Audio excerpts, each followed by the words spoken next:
Hello, hello, hello, my friends. Welcome to Person Behind the Pages, the show where we get to know the creators that make the things we love. I'm Nicholas W. Fuller, your host, and today I'm joined by Daniel Coolbaugh. How you doing? I'm awesome. I'm always ready to talk books and stuff, so I can't wait to get started. Right? Yeah, it's lovely to sit down and chat with you. You and I had kind of been flirting with this for a while, right? Oh my God, my son just did not. My son and then my teeth were not cooperating this fall and early summer, so I'm so glad. I told my wife, I go, whatever happens tonight, like me and Nicholas are doing this thing. So I was like, house burns down. Hopefully, it's around this frame, and then we're good. Yeah. Suddenly, So like we're actually creating the it's fine meme with the dog and the brain. yes, Yeah, it'll be thank both of you. us. It's fine. Yeah, yeah, exactly. I feel That's like all. that's actually kind of like a little bit our reality though, because we both actually have a lot in common. We have like young Yep. children. You have a like just almost 2-year-old. I have a 3.5-year-old in addition to my 11-year-old. We have jobs. You're a teacher, which is amazing. I just get to sit at home and make websites, which is way more Oh, chill, right? that's awesome. We're both trying to, we're doing this podcast thing. I think you're probably doing it more successfully, but that's cool. I doubt um, it. and we're both trying to work on writing a book, and but somehow you're also managing to find like time for the gym. Like I don't like, dude, did you get a time turner? You have like, I did you borrow it from Hermione? I'm telling you, man. I have my friends are the coworkers and stuff. So my friend, he's like, "Oh, good luck tonight." He's like, "I can't wait to watch." And he's one of my book buddies, and he's like, "I just don't." He's always like teasing me. He's like, "So what else are you trying to like fit in?" Like, he's like, "Are you trying to compose a symphony or something?" I'm like, "I'm just trying to be as efficient as possible." But that's like Right. kind of nice with the new job I got since last year. Is like I'm done by 3. I Oh, was able nice. to Okay. do a new after school gig. And I actually work at 2 schools.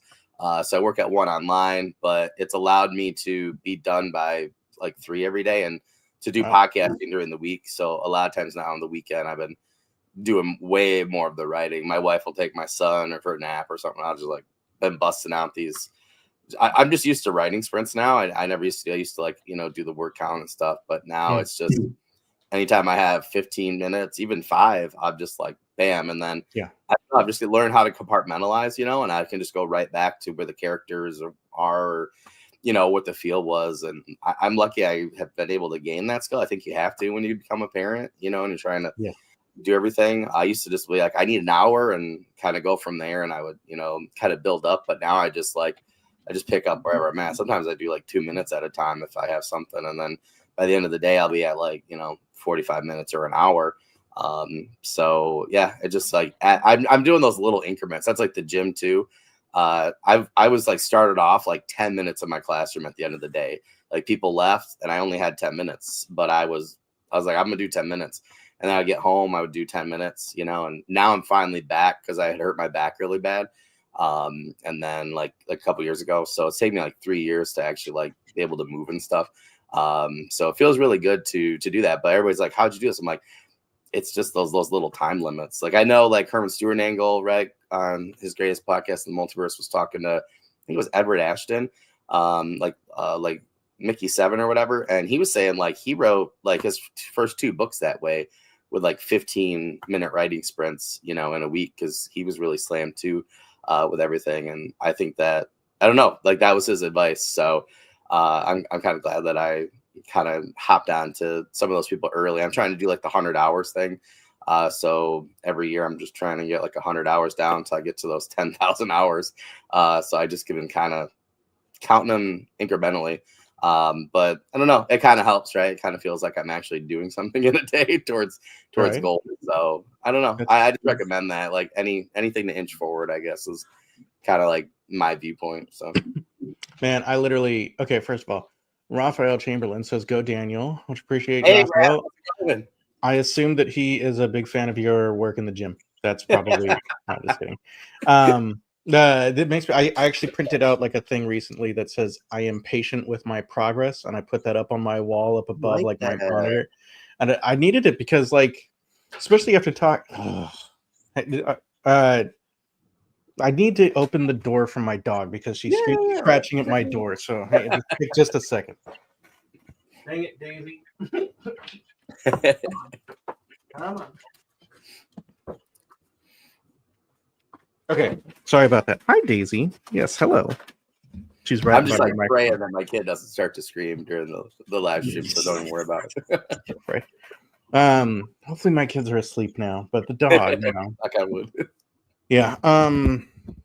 Yeah. So talking with like Andy Pelican and like people like him that are just cranking out books every weekend, you know? Yeah, like 750 page like books like that are amazing. We see you, Andy. Like right. And I'm like, you know, I feel like, man, you know, I need to like I think that writing fast is certainly very helpful for a writing career, especially early on. But it's so hard, you know, it's so hard, especially when we've got all, you know, the young kids and everything else going on. But I love that. I love that you're able to kind of squeeze in and you're able to make like little increments of progress with whatever time that you have. That's really interesting to me. I want to hear a little bit more about that. So like, how, like what, like nuts and bolts, what tools are you using to write? Like Google Drive or Docs or you whatever? know, I have to use Google Drive. I have to. Like I'm like I had an issue with I had a laptop that my best friend, my IT guy, for my podcast and everything that he found for me specifically for podcasting. He's like, oh, you know, all these things, you can do all these things for work and writing. So about like last April, my son went and accidentally like knocked it over in the protective bag, and it just happened to, yeah. So and like I was like, oh, it's fine. It's just like, you know, one of the ports you can't use, and I had like insurance on and stuff, but I like was so used to you know, writing on there, and then with my school switched stuff over, they had some permissions issues and stuff, so like Microsoft Word was just not working, and I liked using that on my phone, and then you know just using the shared drive. It just wasn't working. Like if I went to work and I was on that laptop, I had to switch to my personal one. I wanted to keep it at home until it got fixed and stuff. So I actually just switched back to Google Docs. And I don't like it as much because I like to put in images. I like to put in, you know, graphics or something, you know, to kind of help me go along. For my urban fantasy in particular and fantasy stuff, like, you know, I have like just little things, right? Like maybe a company's image or something like that. If it's like a mercenary company. And I kind of just want that in the Word document, or maybe there's a scene or something, you know, that somebody painted, or, you know, I find stuff all the time and I'll just leave it in there and then I'll take it out later. So it's kind of annoying with Google Docs, but now I'm just like kind of used to it. But having that unlimited access on all my devices, like instantly just got me used to it. I was like, this is just something I have to do. So I ended up just doing that like right off the bat. And that was like really, really cool. I thought it was interesting. Like I was saying, I had a couple people 10,000 hours and stuff. And I don't know. I just have been trying to work on craft a lot, particularly this year.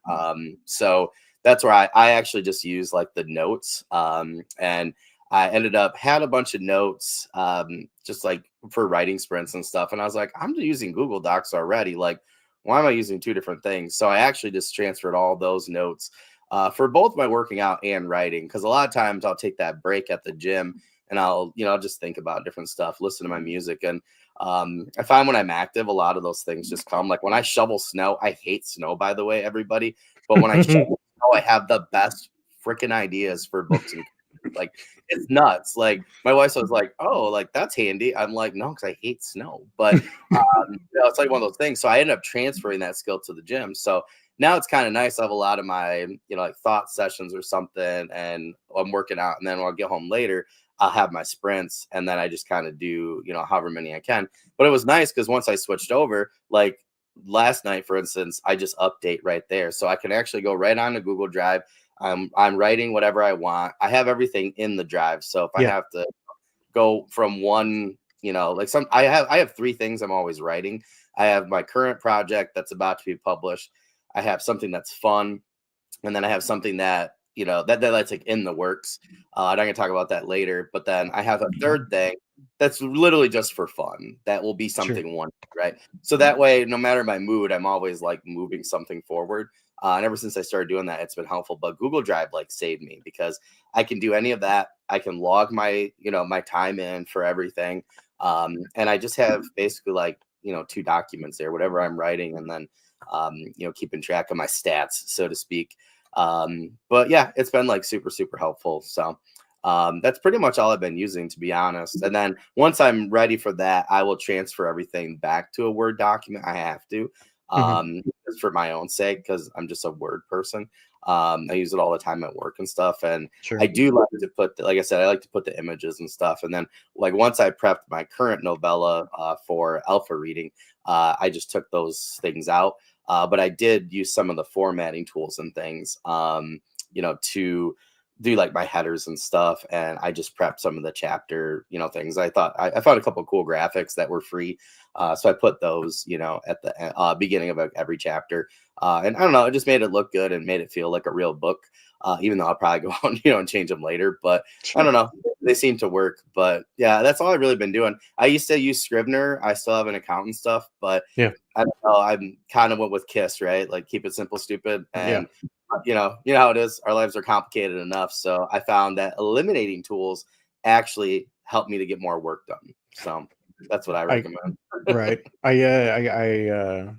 I think that it's easy to get like overcomplicated. My mother always wanted to write a book, and she Oh, that's she cool. always made she yes, but she kind of always got in her own way because she always like, oh, I need this thing and then I'll be able to write, and I need this Oh yeah. thing and then I'll be able to write, and like I know that was kind of making her own excuse because she was very much like a perfectionist, and she like she just wasn't going to be. You can't expect that your first book is going to be the best book you ever write or the best book you ever Yeah. read, like because it's the first time you're doing the thing, Yeah. but yeah, it's so easy to kind of put those blocks in our way. That I totally hear what you're saying. Like sometimes just simple is good. I like to use Google Docs also, but not only because of the access that you have anywhere. And I was literally kind of like just writing like a few sentences on my phone like this evening while my son was doing fencing, That's awesome. right? But also because the being able to have like revision notes, because I have once a week I Yeah. meet up with a writing group in person. Yep. Yeah. So I definitely want to. We've got to get back to talking about this 3 projects because that is blowing my mind. But for like, do you have a writing group? Do you have people that you kind of review with, and then like, how are you able to also kind of follow up question? Yeah. How are you able to just like drop back in and pick up? Like you're on your 5th draft of your main work in progress right now, Yep. right? So like, is the whole thing? I guess the whole thing is in Google Docs, like, and are you just kind of like, okay, this is where I left off, and like I'm sort of reading and editing, or like what is it like right now? So so I ended up separating it into I was really lucky to it needed more work and I needed alpha readers. So I put it out there and some of my friends were gonna read. And then I had like Logan D. Irons was like, yeah, I'm down, and him and I talk quite a bit. We have a lot of things in common. And then like we're both from Michigan, both went to Michigan State, like a whole Right. bunch of Yeah. stuff, So that like not history liking buff, snow like thing is maybe a little yeah, I tougher know, yet, right? right? Yeah, He yeah, said the same thing. Yeah. In our interviews, like I hate snow too. I'm like, did we just become best friends? But his novella though, Bridge of Kings, everybody's got to go read it. Nice. He was doing historical urban fantasy, and that's essentially what it is. And I love that. And I read it, and it was like amazing. When he's like, "Hey, can I help you?" I'm like, "Oh, please!" Like, I just read your novella, and I loved it. And we had just Yeah. interviewed and stuff for my channel. I loved it. And I was like, dude, yes, like I want that feedback, like we're trying to do something similar. And I thought that was really cool. And then HL Tinsley, she helped me out. And they both gave like very similar feedback for alpha readers, which was amazing. It's But so hard when you get like the feedback that's not the same. You're like, what yeah, do I do? Right? Yeah, yeah, yeah. yep. And then I realized like I needed like more help than I thought. I was a little further along. I just assumed I wasn't. So I was like, I just need to find somebody. So I asked Sarah Torn, who I know, and I was like, just have anybody? Because I knew she was slammed. And she's like, oh, like it's a novella. I can fit you in at this time. And it was like, I don't know, like 5, 6 weeks later. And she was so quick. But speaking of Google Docs, like she left like, oh my God, like a master class in editing in there. And I mean, I learned so much. I'm actually just going through and I'm still learning so much just from her notes. I mean, it was like between the 3 of them, I was just like, holy crap, I could actually, like make this thing. If I really take the time and I'm a little bit more patient, I can actually make this thing really, really cool. And the whole point of the prequel, I have 3 prequel novellas right now in a trilogy for my urban fantasy series for Nathaniel Wither. He's my monster hunter. I just wanted to make it so people wanted to read them, and it was a lot cheaper and a lot easier. I had C.S. Ratliff did my covers for all three, and we have an amazing theme going. And he's like super reasonable, great guy, great to work with, and it was just cheaper to do 3 novellas. And I had this story where the character, he's telling me, right, like this is where the story starts. And I'm like, all right, well, naturally, I'm like, let's turn it into a book. And he's like, no, it's like there's this story, and then this happens, and this happens. So novella has just kind of worked out. So I've been working on the first novella.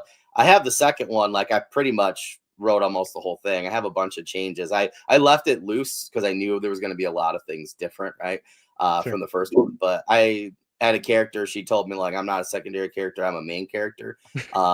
So that changed a lot of stuff. But it wasn't that big of a change. She's on the cover of the second one and stuff. And about her once you get done with the first one. And it's like a teaser thing to get you to keep reading and find out who she is too. And then they each go off and do a bunch of cool things in the third one. So I just kind of needed something. A friend suggested to me, I just get burnt out if I'm just doing one genre. So they said, hey, why don't you do what I do? And I'm like, what do you do? They're like, I just switched to a different genre and I just write something. And then they suggested this to me. They're like, I have my current thing I'm working on. And when I get blocked, I then just go to get warmed up or lubricated, maybe today, maybe the next 2 days. And then I'll go and write in that other genre, which is where I've been doing fantasy. I had a Kindle Vella series. I know we're all laughing at that now. That I was going to put on there. And now I'm going to do it. And I was going to do it as an anthology all together. Like every 10 episodes was essentially going to be like at least like 45,000 words. So now I'm literally just taking it. I'm just tweaking it where I'm just splitting up that story for the first season. Essentially, that the whole first season will be like 2 novellas, essentially, but they're like bigger novellas. And they might even turn into, if I add a little bit here and there, which I've already have been, they might be a little bit bigger. So they might be like small novels or something like that, novelettes or something. But I already had that prepped. So I've been expanding that. And that worked because it's essentially just like fantasy. If you guys like Farhad and the Grey Mouser, Conan, that kind of thing. If you like Lethal Weapon, Mission Impossible, this is basically like a Lethal Weapon type relationship between a little bit like me, like middle-aged shadow walker, thief, and this young northern barbarian war priest, and they get like thrust together.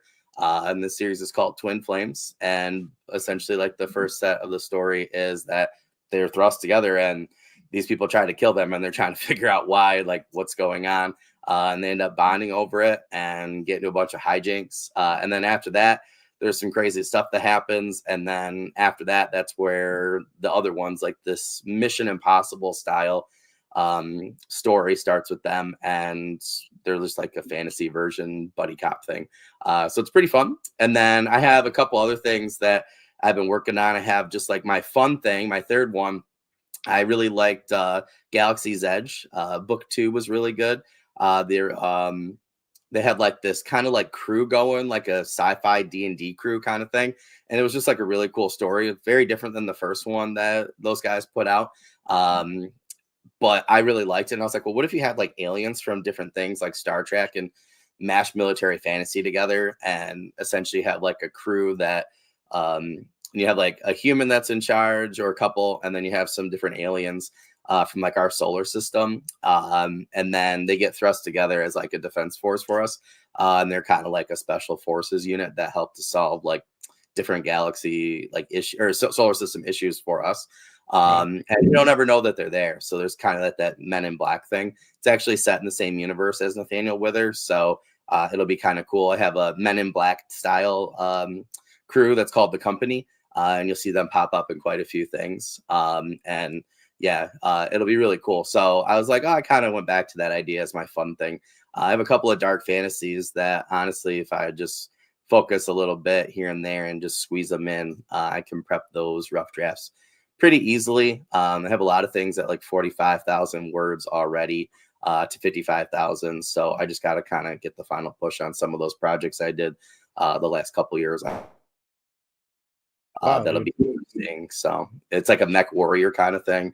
What? It'll be really interesting. So Dude, all these different ideas sound so fun. Plus, you also totally got me like bobbing now to just the Men in Black theme song in my head. Just can't help it.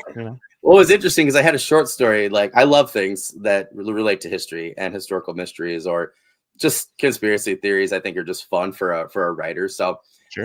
there was one guy that was like, "Oh yeah, like we discovered giants in Antarctica," and I was like, "Okay." And the story he told on his channel, I was like, "Oh, it's a really good story." And I was like, "I'm gonna write that," and I actually wrote most of it as a short story.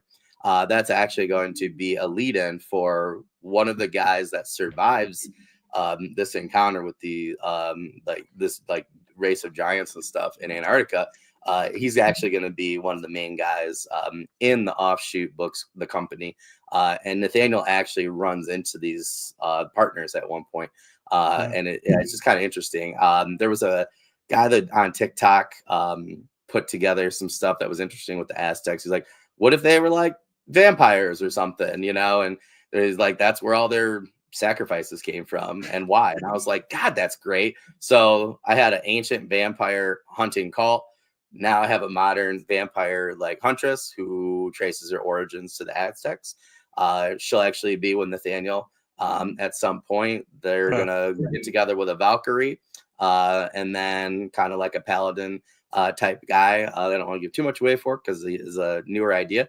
And then I have my ogre crew who are from a different dimension, and that's where a lot of our in Nathaniel's universe, a lot of the myths and monsters and things come from are actually they're like from this other dimension, and they kind of get stuck here or get transported here at different times.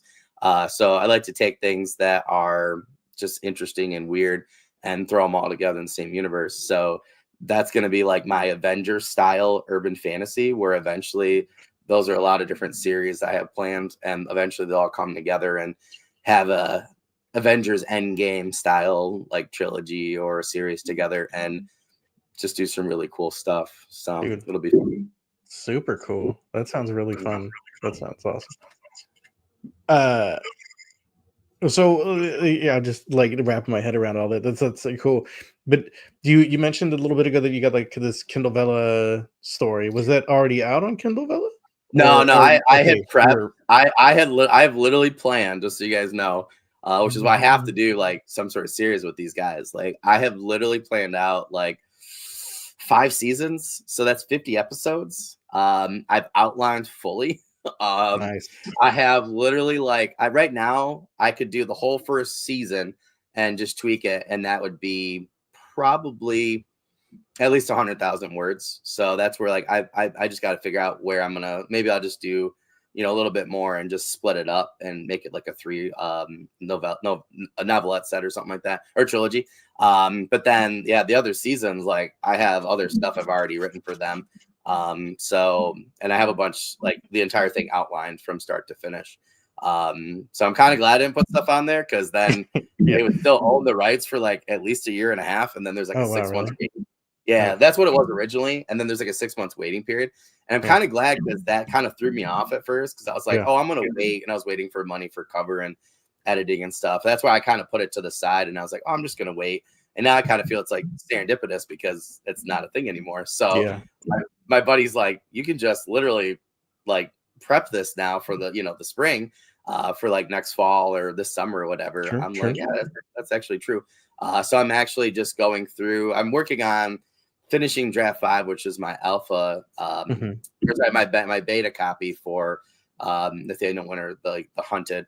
And then once that's like to readers, I'll be really going back through and finishing up the first one for Twin Flames.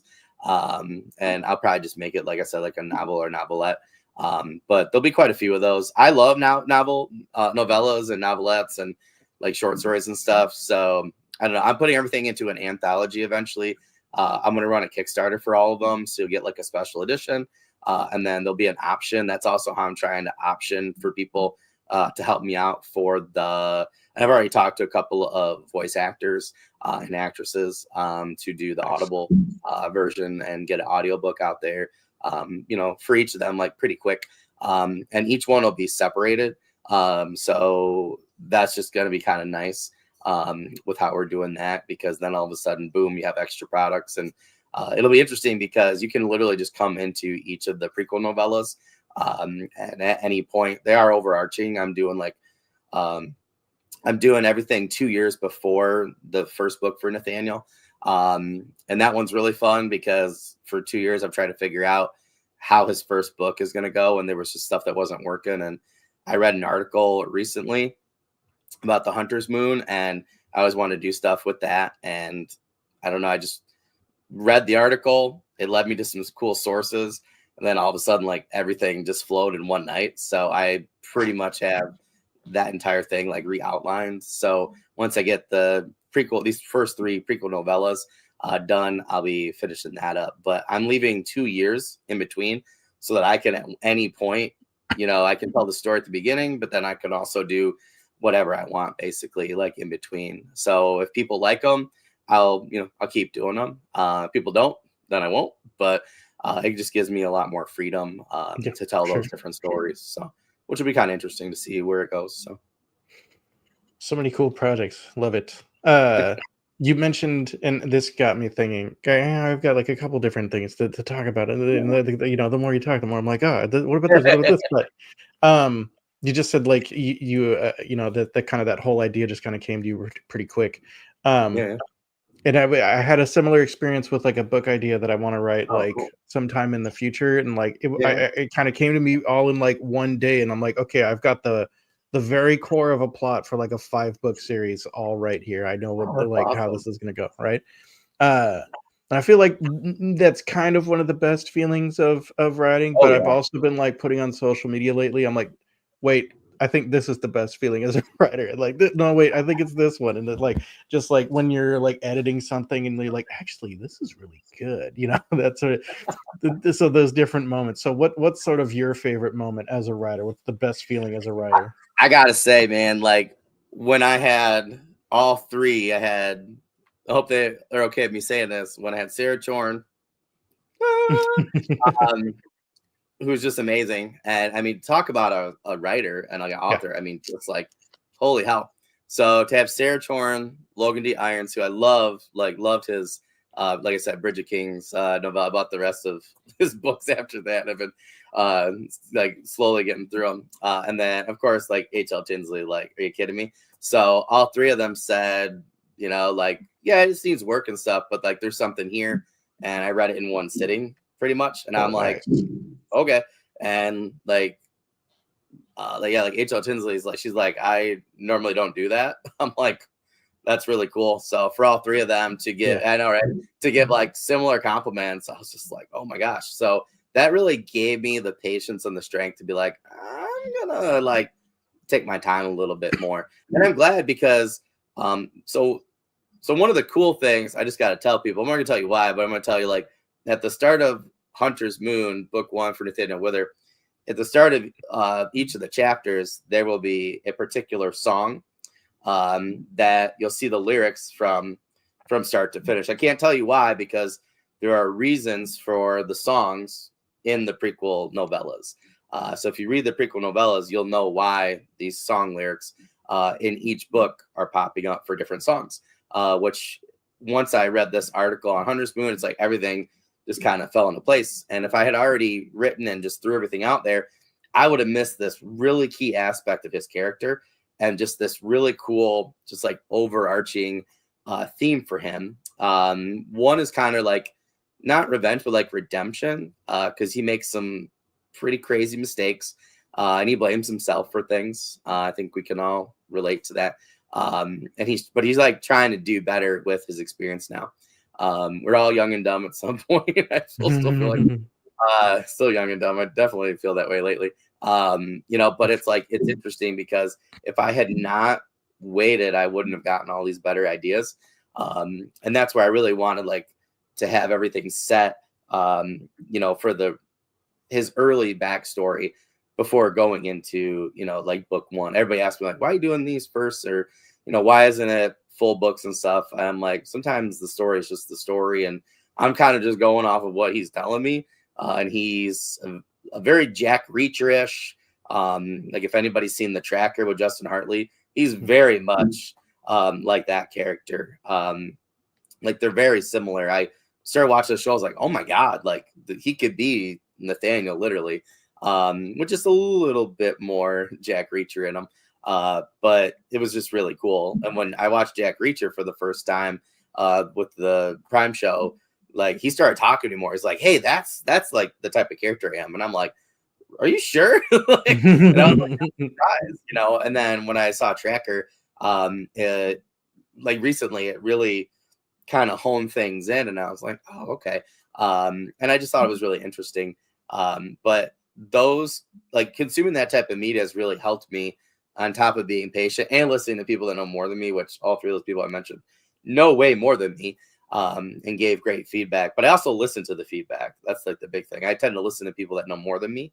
I've found coaching, teaching, martial arts, writing, whatever. Like, you know, that's just, it's just smart to do. You know, podcasting, I listen to, you know, Adrian M. Gibson, you know, anybody. You know, I talked to Michael R. Fletcher, Jed Hearn, Dirk Ashton, you know, Rob J. Hayes for Wizards Wearing Words before I did my podcast. And they still know way more than me.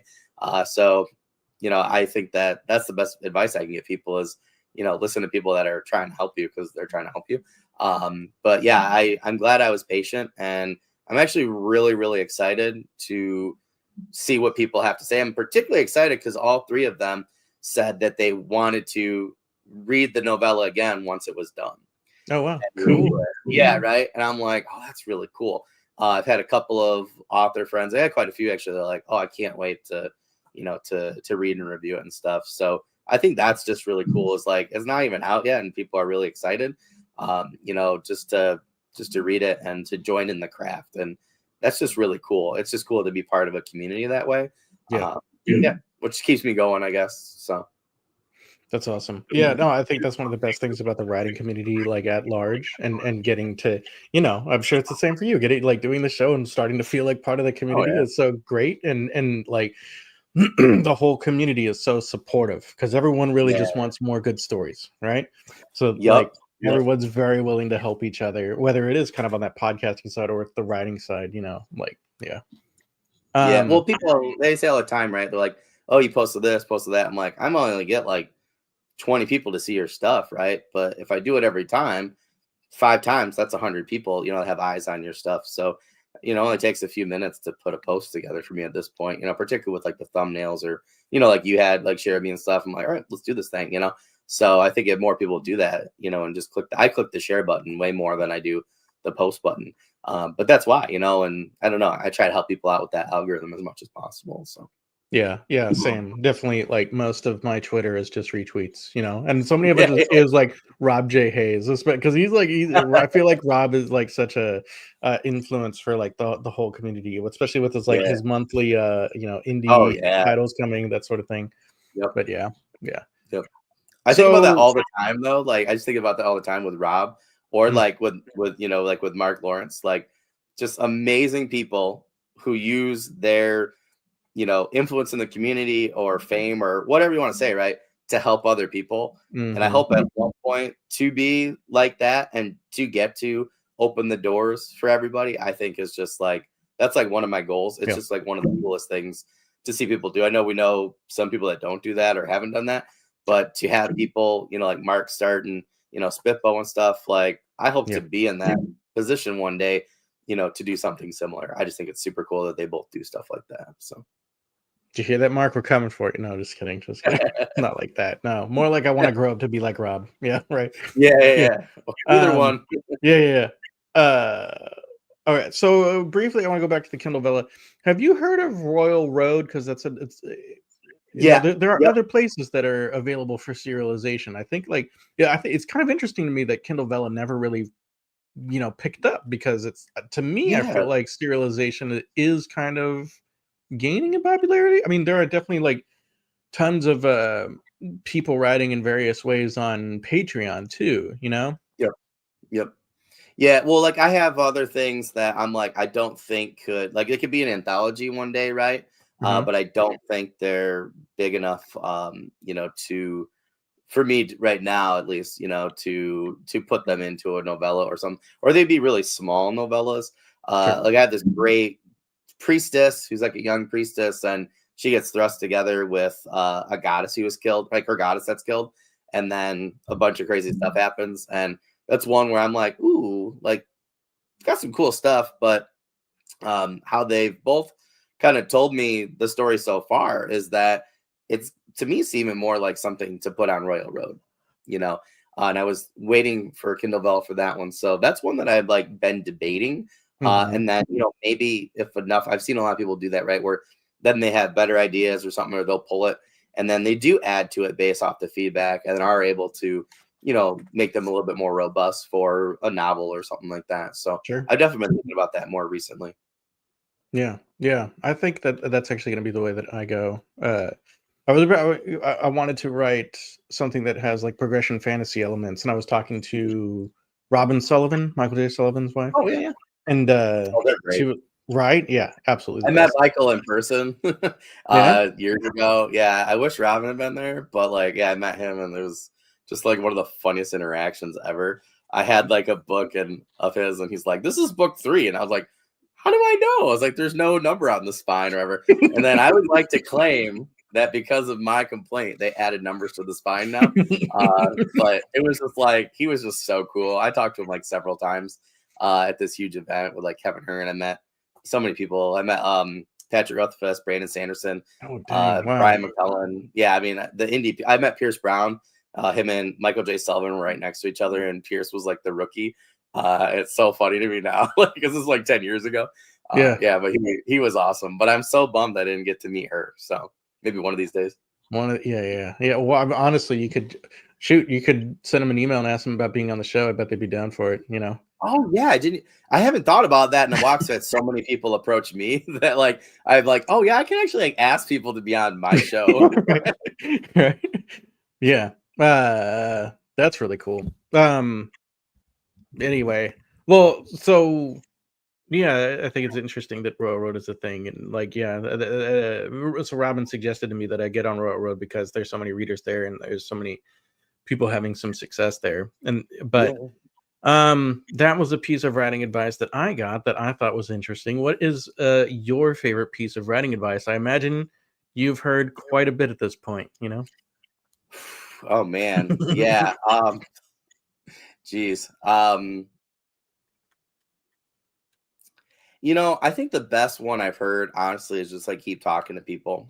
And Mm, I've had so I've had so many great like authors and creatives that I've talked to, whether it's been on a show, whether it's been on with like Adrian and MJ or Herman, and I think the thing that has been astounding to me this past season for me is like I've already like recorded for the year like close to 26 episodes. And it's been nuts, man. Like you would think after a while things would get repetitive, but like today I just like Derek Bourne, shout out to you. I just interviewed Derek today, and man, we had such a great chat. And it's just nuts at some of the things that I never would have thought of. Like, so like there's like the end credit scene, right? Or after credit scene for the Avengers or Marvel or whatever. So Derek did that in his Dino Riff series, where it's like you don't like it's like a cameo or and stuff, and he like wrote it out that way, and then you don't know who's on their way, and then everybody's like, hey, I need to know what's going on, is this real? And he's like, oh yeah, that's part of the book. And it was an end credit scene, and I'm like, that's genius. Like never thought to do that. So I got to be a point where I was like, I think I was like midway through my second season, and I was just like, oh, I was burnt out. And I had a friend that was like, no, you got to keep going. I'm like, what do you mean? He's like, you want to keep writing, right? I'm like, yeah. He's like, yeah, keep talking to people. And I don't know that, like, I have so many people that message me, and I'll just chat, right? I'll just chat craft. I'll just chat writing. I'll just chat creative stuff. I still want to do a graphic novel. I had one years ago during the pandemic that we were about to prep, and then the pandemic happened. And then myself and the artist, had other stuff that we had to worry about. So now I turned that into a huge outline last year during NaNoWriMo into a novel. And it's going to be really cool. But I still want to do a, graphic novel. So I'm talking to people all the time, and I don't just talk. I talk to people about scripts. I used to write scripts years ago when I was like 17. I could have sold one. I decided not to. That was dumb. I wish I had done that just for like the creative clout and experience. It was like almost $7,000, but like they were going to change my entire thing. And now, as 20 years later, I'm like, they should have, you dumb young moron. Like, it wasn't that good. You know what I mean? Sure. Like, that's why I want to go back. Like, go back and tell my past self. And that would have been nice, not for the money's sake, but just for the credit's sake, right? Yeah. And the experience and seeing how they do that, And I think that would have helped me with craft a lot, like a lot earlier. So for me, it's like, that makes total sense. And I think that's the greatest advice, because people approach me and they're like, oh, you know everything. I'm like, I don't know anything. Is how I am. You know what I mean? And like, oh yes, I do know what because yes, yeah, right. I don't know if it's like the martial artist in me that like I have multiple black belts, and I would go to a new school like judo and jujitsu, and I'm like about to my blue belt for jujitsu, and like I had like my first brown belt for judo, and there's like 4 ranks before you get to like black, and I will get killed. You know what I mean? So maybe it's like I'm so used to that type of community, where you just go in, you just do your best, and you just learn from everybody, and you can learn from a 10-year-old kid, or you can learn from a 7-year-old, woman, right? So in terms of the martial arts community, and I don't know, I'm kind of glad that was my experience, like the last like 20 years of martial arts, because I think it's made me a better writer and creative, because I'm more apt to take feedback from whoever. So, there'll be people that, haven't published anything like myself, and they'll ask me a question or we'll chit chat. And I'm so glad that people feel that they can approach me, because every time I have a conversation, I learn something new, just about craft or just about the creative process. So I'm really glad that when I was struggling to get done with my second season, and that was like right when like we were trying to have my son and stuff. So, I mean, it was just nuts. I was like looking for a new job and wasn't able to get one. So I'm so glad I got that advice, because I thought, he's like, my friend's like, just finish this second season.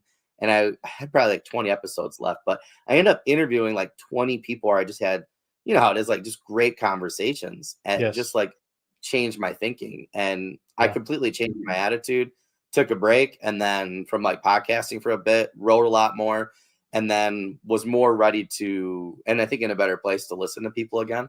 And then that's when I was doing like my 3rd season. And then my son was born, and now I just have to talk to other creatives. Like, I don't know. Like, I got done with the 3rd season. You know what I mean? Like, I'm addicted now. And I still think that is like the greatest advice that anybody's given me, is just to keep talking to people and trying to, learning something new about craft. So I remember talking with Adrian too, and like one of the things that we both said that was great about talking with people doing the interviews is that it's adult time. Whereas like, oh my god, that's so true. Yeah, right. It was like a nice break when we're not just talking about, like he said, like his kid had just like discovered that like the animals laid eggs or whatever. And he was like, this is amazing. And it's like, yeah, but that's cool. But like, that it was nice to actually talk with an adult. But yeah, no, it's totally true. No Coco Melon on this show. That's what we're saying right now, right? yeah. I've had it up in here with Bluey. No, just kidding. I can't even hear it. I can't even hear anymore. My wife will come in and I'll be doing something, and she's like, "Oh, can you like change it?" I'm like, "What are you talking about?" She's like, points to TV. I'm like, "Oh." I'm like, I don't hear it anymore. Turned it I'm up. very thankful for it. Yeah. Have that skill and ability now. Love it. So I wanted to kind of talk more about like the beginning of the podcast. So this is a great way to like lead into that. Like, how did you start the podcast? Who was like I should have looked this up, but I don't know who were like your first guest, and yeah. But like, what made you want to do it too, and how did you decide on like kind of the format and all that fun stuff? Oh my god, I thought it was gonna be. I just realized I was listening to Wizards, Words, and Words, and I love those guys, and they were on like a hiatus, not their official one that like ended the show currently or whatever, but like there was like a period where they were all just really busy, and I was like, oh my god, like what am I gonna do, And then I started listening to other people's podcasts, and that was like before you and Herman and people. So I listened to some. I tried like writing shorts and or whatever, like Brandon Sanderson, Dan's and stuff. And I liked them and stuff. Writing Excuses. Yeah. Right. Sorry. Writing Excuses. Yeah. But there was another one too, where it was an offshoot of that. And I liked that one for a time, but it seemed like everything wasn't for me, if that makes sense. Like everything was for authors that had been authors for a long time. Love Lindsay Buroker, Joe Laulo, like their podcast for years ran and stuff. So I love that one. But I was like, this is for they're doing it for people that are marketing like 100K, like trying to make 100K, right? And I was like, that's not me, And I learned so much through their podcast. Like, don't get me wrong, but I was like, it'd be cool to do like a journeyman's podcast, like to do a podcast with somebody, right, who, you're just not quite sure of like what to do, where to go, and who to talk to. So that's where like a lot of times my friends would be like, my buddy at work's like, I want to go buy this person's book, but it's not out yet. And like, this is their first book. I'm like, yeah, I know. I'm like, that's just what I do. Like I interview new people that are trying to get out there. I like interviewing other people, traditional or whatever, people like Rob who have a million books out. But, at a certain point, I was like, I just want to interview people who are in my spot so I can learn something.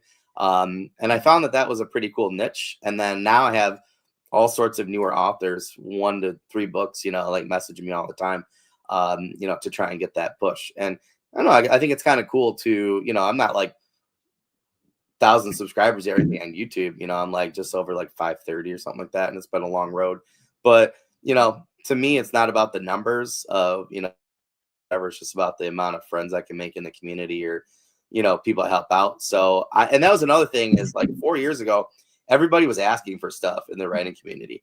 Everybody wanted whatever on Twitter, right? Like, whatever you call them. I think I blocked them out, but like, writer's lift, right? Like everybody was doing that, but like nobody was actually like offering anything. So I was like, well, I'm going to offer a podcast and, just help people out. And then after a while, like it got to a point where I forgot that I could probably ask for things, right? Like alpha readers and stuff. I literally had people that were on my show suggest to me that, right? But I was thinking like I was only gonna do like 10 episodes max. And I had watched several episodes of, different people who were kind of doing similar things. So I kind of just hodgepodged it. My friend Alan Silverwood, who worked for Marvel and a bunch of other like comics companies and stuff, he ended up being my first guest. He had a Kickstarter out 4 years ago. FBI's Among Us, super cool. It was where like superheroes are here, but there was one superhero that was disguising them from all of us. And then there was a company kind of like the Incredibles one that would come and like clean everything up. And then what happens when that powerful superhero is gone? And all of a sudden everybody sees everything that's been going on. So it was super cool. And then I actually had Clayton Snyder as my second one. Mark Timoney and I were supposed to do one for my third one, and I had internet trouble. So that ended up being like episode 3, 4, and 5. And then I actually had MJ on for a 2-parter. I had Michael R. Fletcher. And I had a bunch of people that were just like, yes, yes, yes. And I'm like, really? Like, I'm nobody. But I had talked to them for years on, Twitter or Facebook or whatever, and I asked a lot of people questions about their podcasts or, stuff like that or their books. And I don't know, just being part of the community opened that door up where they're like, yeah, sure. And then once I started doing it, referrals kicked in. And then now I'm booked out for like the next, like could be booked out the next 2 years. Which is a super great problem to have. So, all right, yeah, that's pretty amazing. You talked just briefly about like your subscribers. Is YouTube bigger for you now than like your podcast downloads, or where are you at? I would say now it's kind of evened out. Like,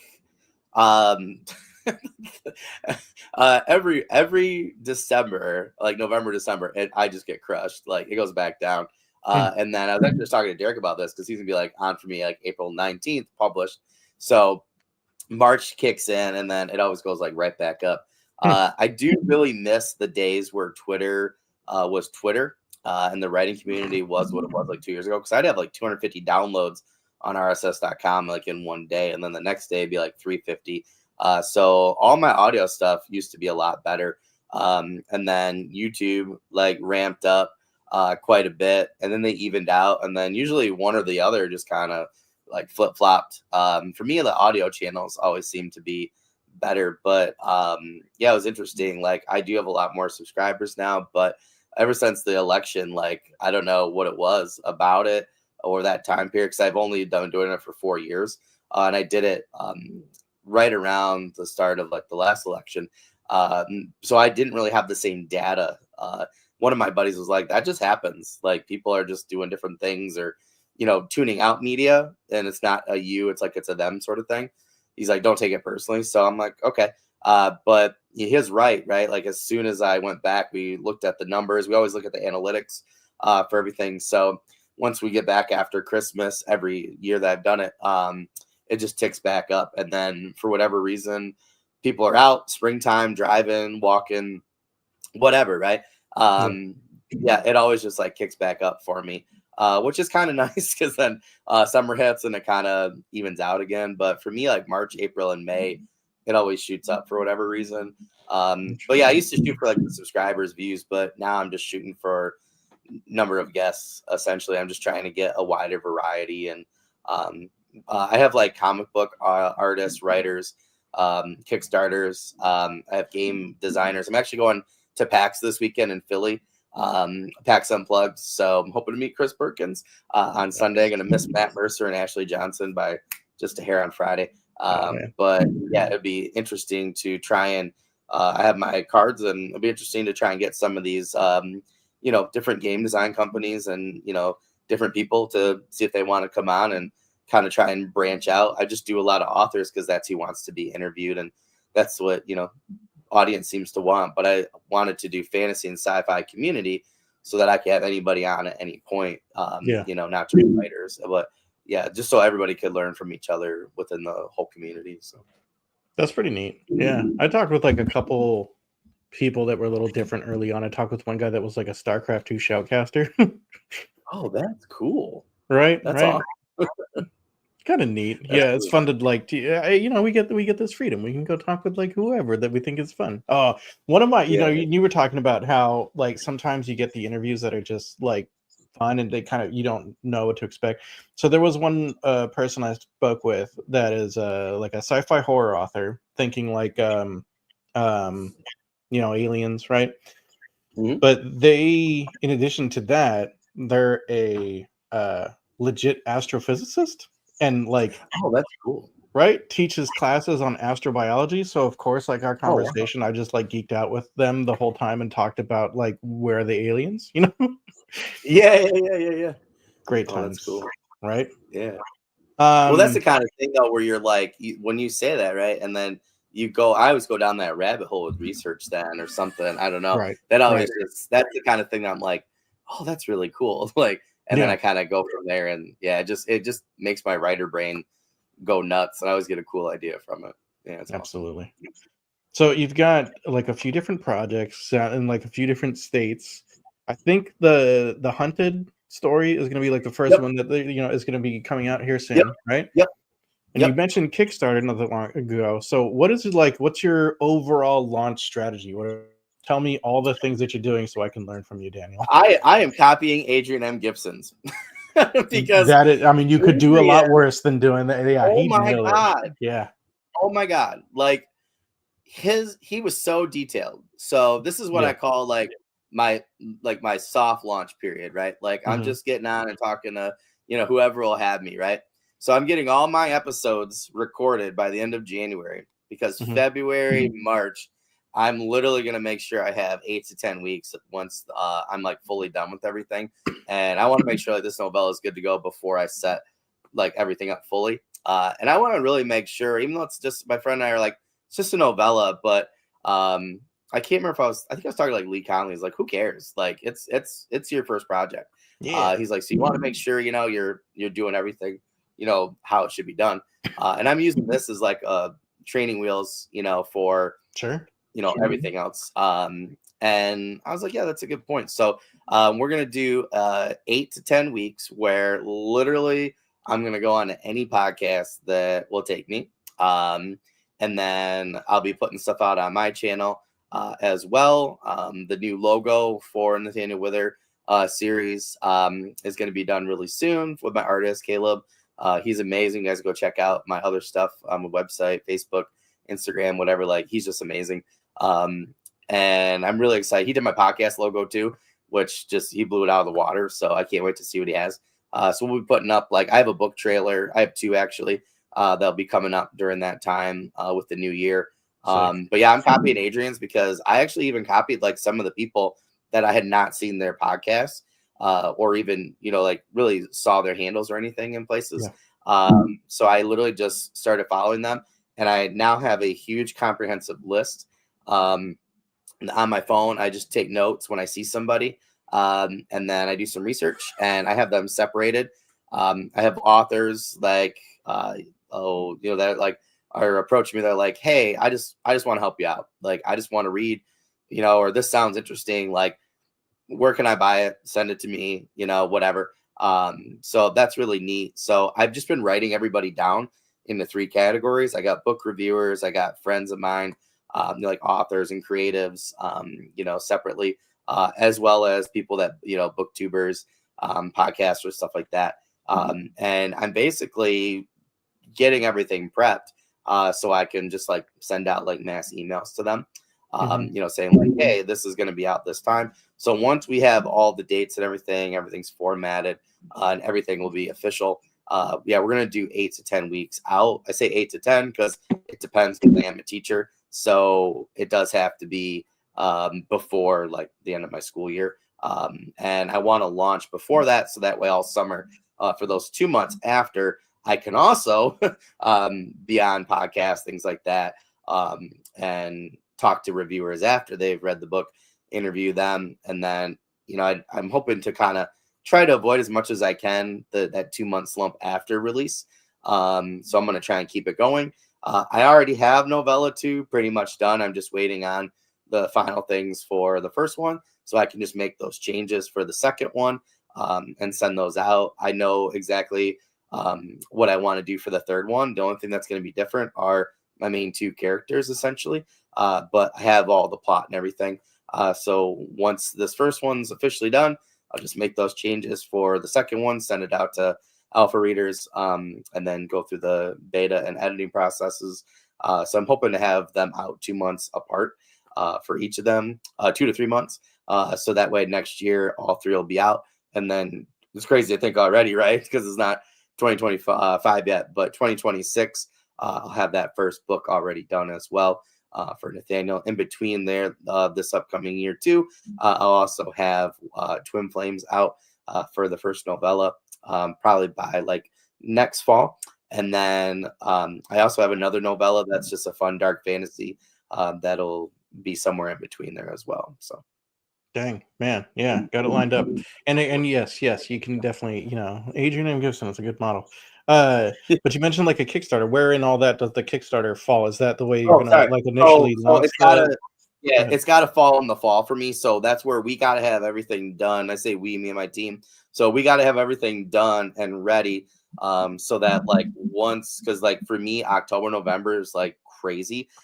So once mid-November hits, like I'm good. So basically we'll be running the Kickstarter right before Thanksgiving. So that way the anthology will be done. And that's where I say like I'd like to do 2 months in between for the novellas, because then that would give us a greater time between the third novella being out and then the anthology.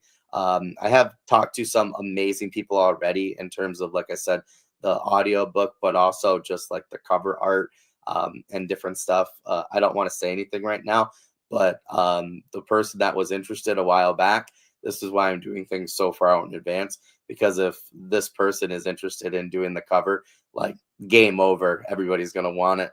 Nice. So thinking things out in advance, trying to plan out as much as possible. Stuff's going to happen in between, so I always try and leave wiggle room. But yeah, I'm trying to basically get everything for the Kickstarter out before next December, so that way it'll just flood out from there. So cool, man. Well, I'm hoping to do some launching in next year also, so we'll have to like we'll be buddies, flippity floppity. Yeah, right? Yeah.